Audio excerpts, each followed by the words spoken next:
Practice on removing damper pulley, timing gear or chain, flywheel, main bearing caps, bearing shells and crankshaft from engine, checking oil retainer and thrust surfaces for wear. அனைவருக்கும் வணக்கம். என் பெயர் சாருமதி. புதிய பாடத்திற்கு உங்கள் அனைவரையும் வரவேற்பதில் நான் மகிழ்ச்சி அடைகிறேன். இன்று என்ஜின் பாகங்கள், tamper pulley, timing chain, crankshaft ஆகியவற்றை அகற்றுவது எப்படி என்பதை நாம் கற்றுக்கொள்ள போகிறோம். இந்த செயலாக்கத்தின் முடிவில் உங்களால் இதை கற்றுக்கொள்ள முடியும். அவை: டேம்பர் புள்ளியை நீக்கவும், டைமிங் செயின் அசெம்பிளியை நீக்கவும், கிராங்க்ஷாஃப்டை அகற்றவும், கூறுகளை பரிசோதிக்கவும், கூறுகளை மீண்டும் இணைக்கவும். தேவையான கருவிகள் மற்றும் உபகரணங்கள்: முழு hand tool set, piston ring expander மற்றும் compressor, pry bar, micrometers, dial gauge. தேவையான உபகரணங்கள் மற்றும் உதிரி பாகங்கள்: engine block assembly, work table.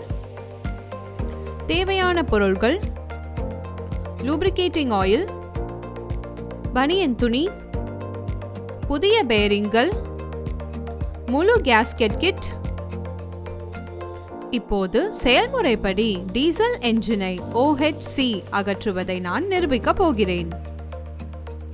அகற்றுவதற்கு முன் இயந்திரத்தில் பொருத்தப்பட்ட பாகங்களை அகற்ற வேண்டும். இப்போது என்ஜினிலிருந்து ஆல்டர்னேட்டரை எவ்வாறு அகற்றுவது என்பதை பார்ப்போம். முதலில் ஆல்டர்னேட்டர் அட்ஜஸ்ட்மெண்ட் போல்ட்டை கண்டறிந்து அதை அகற்றவும். பின்னர் ஆல்டர்னேட்டர் மவுண்டிங் போல்ட்டுகளை தளர்த்தி அவற்றை அகற்றவும். பம்ப் பெல்ட்டை அகற்றி என்ஜினிலிருந்து ஆல்டர்னேட்டர் அசெம்பிளியை அகற்றவும். போல்ட் மற்றும் நட்ஸ், ஆல்டர்னேட்டர் அசெம்பிளி ஆகியவற்றை சரியான இடத்தில் வைக்கவும். ஆல்டர்னேட்டரில் ஆயில் ஃபில்டர் ரென்ச்சை சரியாக பொருத்தவும். ஒரு ரென்ச்சை பயன்படுத்தி ஆயில் ஃபில்டரை தளர்த்தவும். பின்னர் கையால் ஆயில் ஃபில்டரை அகற்றவும். டர்போ சார்ஜரில் உள்ள ரப்பர் குழாய்களை துண்டிக்கவும். டர்போ சார்ஜரில் இருந்து எண்ணெய் ஓட்ட லைன்களை துண்டிக்கவும். டர்போ சார்ஜரிலிருந்து போல்ட்டுகளை தளர்த்தவும் மற்றும் டர்போ சார்ஜரை எக்ஸாஸ்ட் மேனிஃபோல்டிலிருந்து அகற்றவும். இன்ஜெக்டர்களில் மின் இணைப்பை துண்டிக்கவும். இன்ஜெக்டர் ஹவுசிங்கில் இருந்து நட்டுகளை தளர்த்தவும். இன்ஜெக்டர்களை அகற்றவும். தண்ணீர் பம்பை அகற்றவும். இன்டேக் மேனிஃபோல்டை நீக்கவும். எக்ஸாஸ்ட் மேனிஃபோல்டை நீக்கவும். வால்வ் கவரை அகற்றவும். கேம்ஷாஃப்டிலிருந்து டைமிங் செயினை அகற்றவும். சில பழைய இயந்திரங்கள் ஓவர்ஹெட் வால்வ் இயந்திரங்களை பயன்படுத்துகின்றன. அத்தகைய இயந்திரங்களில் சிலிண்டர் ஹெட்டை அகற்ற இயந்திரத்திலிருந்து ராக்கர் ஆர்ம் அசெம்பிளியை அகற்ற வேண்டும். ராக்கர் ஆர்ம்களை குறிக்கவும், இதனால் அவை அவற்றின் அசல் நிலையில் மீண்டும் நிறுவப்படும். பின்னர் ராக்கர் ஆர்ம்களை அகற்றவும். தேவைப்பட்டால் புஷ் ராடை அகற்றவும். வைப்ரேஷன் டேம்பர், இணைக்கப்பட்ட புள்ளிகள் மற்றும் கிராங்க்ஷாஃப்ட் கீ ஆகியவற்றை அகற்றவும். வைப்ரேஷன் டேம்பரை ஆய்வு செய்து தேவைப்பட்டால் அதை மாற்றி அமைக்கவும். டைமிங் கவரை அகற்றவும். டைமிங் கியர்கள் அல்லது ஸ்ப்ராக்கெட்டுகள் மற்றும் தொடர்புடைய செயின்கள் அல்லது பெல்ட்டை அகற்றவும். கிராங்க்ஷாஃப்டிலிருந்து டைமிங் கியரை அகற்ற ஒரு புல்லர் தேவைப்படலாம்.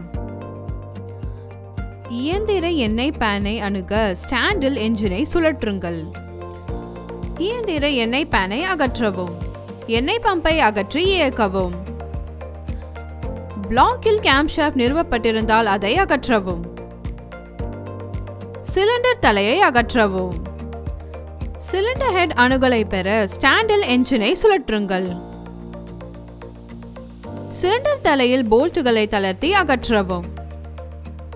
சில ஓவர்ஹெட் கேம் என்ஜின்களில் சில ஹெட் போல்ட்டுகளை அடைய கேம்ஷாஃப்டை அகற்ற வேண்டிய இருக்கலாம்.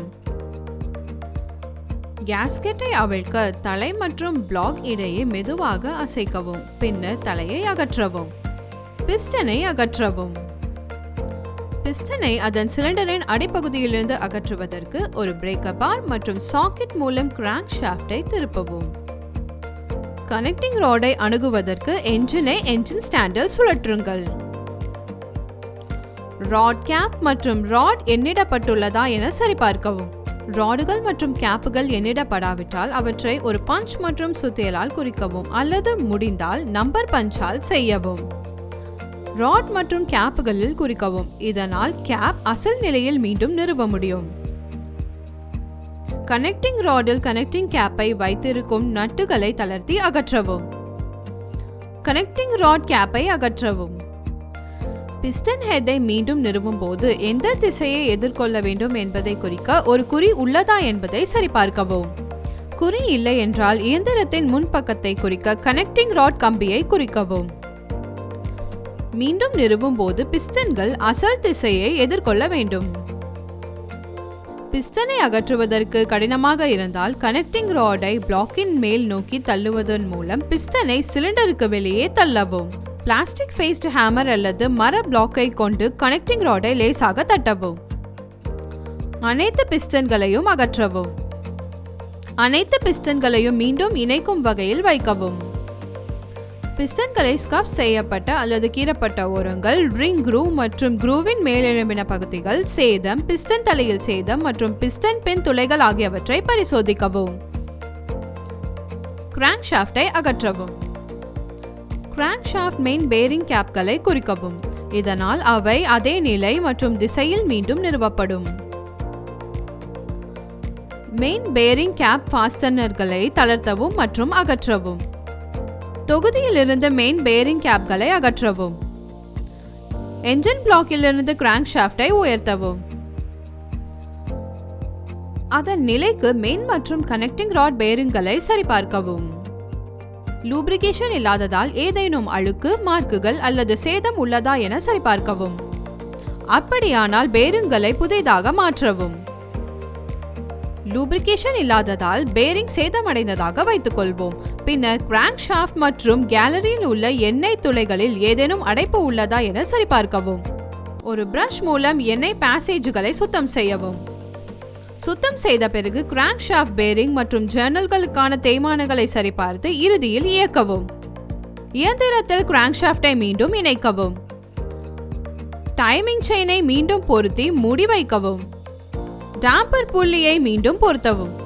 பாடத்தின் முடிவுக்கு வந்துவிட்டோம். இதில் டேம்பர் புள்ளி, டைமிங் கியர் அல்லது செயின், ஃப்ளைவீல், மெயின் பேரிங் கேப்புகள், பேரிங் ஷெல்கள் மற்றும் கிராங்க்ஷாஃப்ட் ஆகியவற்றை என்ஜினிலிருந்து அகற்ற கற்றுக்கொண்டோம். தேய்மான பரிசோதனை, எண்ணெய் தக்கவைப்பு மற்றும் உந்துதல், மேற்பரப்புகளை சரிபார்க்கவும் கற்றுக்கொண்டோம். இதை பற்றிய தெளிவான புரிதல் உங்களுக்கு இருக்கும் என்று நான் நம்புகிறேன். இந்த பயிற்சியை உங்கள் பயிற்றுவிப்பாளரின் உதவியுடன் பயிற்சி செய்யுங்கள். நன்றி.